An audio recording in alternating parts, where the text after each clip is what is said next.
2015 के इलेक्शन के बाद हमारे ही पार्टी के एक साथी थे जो नर्मदा बचाओ आंदोलन से आए थे।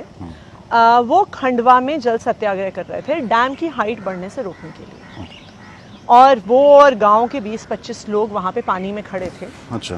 एंड वो ऑलमोस्ट 1 महीना पानी में थे। 1 महीना पानी में?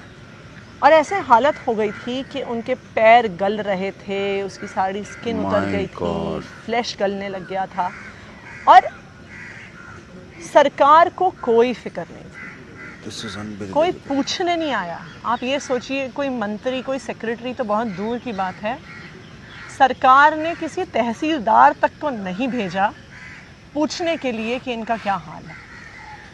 And I think personally for me at that point of time I realized कि शायद पॉलिटिक्स के अलावा और कोई तरीका नहीं है। पॉलिटिक्स के अलावा कोई तरीका नहीं है एक आम इंसान की आवाज़ को डिसीजन मेकिंग तक पहुंचाने का।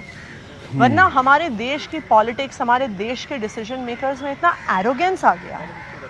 और ये एरोगेंस तो हमने अन्ना मूवमेंट के समय भी देखा था, जब बड़े बड़े नेता और मंत्री कहते थे कि भाई ये कौन होते हैं हमें बताने वाले कि कैसा कानून पास करें।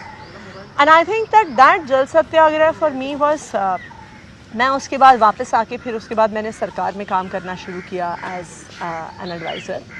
And I think for me that Jal Satyagraha was a very important moment, क्योंकि ये मुझे उस समय फिर पक्का हो गया कि भाई पॉलिटिक्स के अलावा कोई रास्ता नहीं है जिससे हम चीज़ें चेंज कर पाएंगे। क्योंकि सोशल मूवमेंट्स के बाद भी आप पॉलिटिक्स पर ही डिपेंडेंट हो कि वहीं पर डिसीजन मेकर्स बैठते हैं जो डिसाइड करते हैं कि हमारी ज़िंदगी का क्या हश्र होने वाला है। So that for me was personally a very important moment मेरी अपनी लाइफ जर्नी में, क्योंकि उससे पहले आम आदमी पार्टी में होते हुए भी हम लंबे समय तक पॉलिटिक्स में रहेंगे ये ऐसा नहीं मूड बना के आए नहीं थे। हाँ, ऐसा एक्चुअली जब हम आए थे तो ऐसे एज अ वॉलंटियर आए थे।